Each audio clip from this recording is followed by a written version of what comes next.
In 2012, the United States Air Force celebrated its 65th birthday, September 18, 1947, when the Air Force detached from the Army to become a separate service.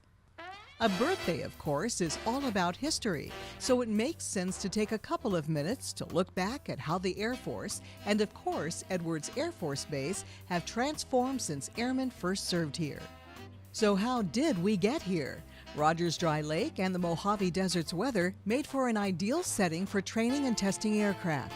In 1933, the Army Air Corps deployed airplanes and airmen to what would become the Muroc Bombing and Gunnery Range, and later Edwards Air Force Base. So what was life like then? For one thing, there were no female airmen. The men were deployed from other bases and lived in tents without air conditioning. They lined up for meals at the mess tent. It was very much a remote expeditionary operation, something like what today's airmen might experience in the Middle East or Afghanistan. The lessons learned helped airmen prepare for future conflict, which came in 1941.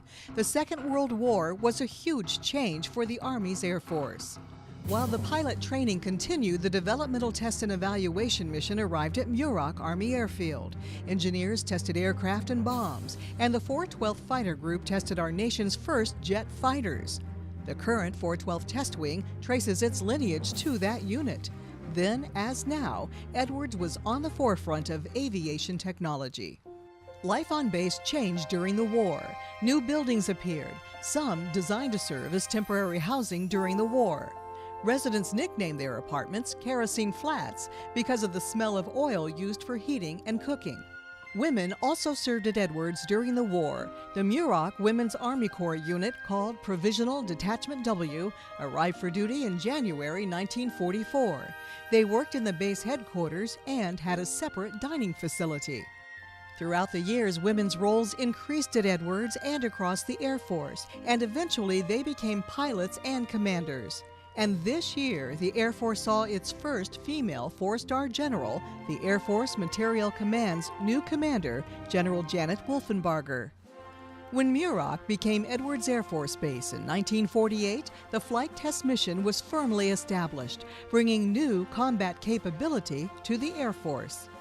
The lessons learned in controlling the X-1 in the first supersonic flights at Edwards were applied to the Century series of fighters of the 1950s.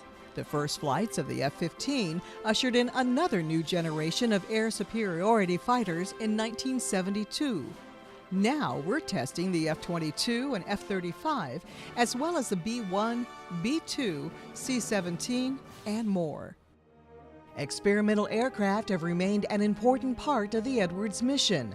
The X-15 not only set new speed and altitude records in the 1960s, but also proved that a space shuttle could safely re-enter the Earth's atmosphere and land on a runway. Hypersonic research continues, and while the technology is new, engineers from the 1950s would recognize the methods employed today.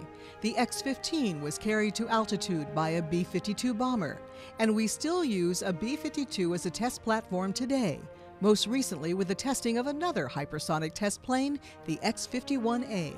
As Edwards transformed from a wartime expeditionary base into a permanent installation, recreational facilities like the base library of the 1940s were replaced. The service clubs, where personnel socialized during the war, were replaced by the facilities we enjoy today. And a wave of new construction in the 1950s replaced kerosene flats with duplex houses that lasted until they were replaced in recent years.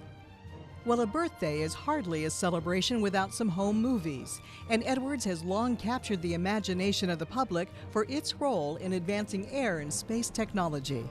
Among the many titles where Edwards served as a movie and television set is The Right Stuff, which was filmed right here in 1982. For more than 6 decades, the men and women of Edwards Air Force Base have proven they indeed have the right stuff by continually developing, testing, and delivering war-winning capabilities to the men and women of the United States Armed Forces and its allies. And because of this dedication, the Air Force is able to fly, fight, and win, both today and tomorrow.